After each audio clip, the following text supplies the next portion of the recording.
This is going to be a very quick video on how to crimp your hair for some volume. So you can see my hair is pretty flat. I just take a U-shaped parting because we're going to go a ½ inch off my natural part and about a ½ inch off the back here. I just make little sections with my fingers.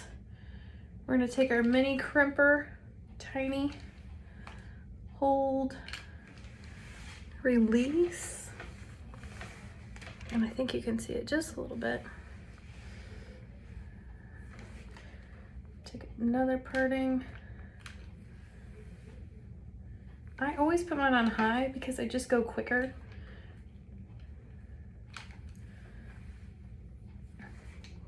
And for more lift, I do thinner sections.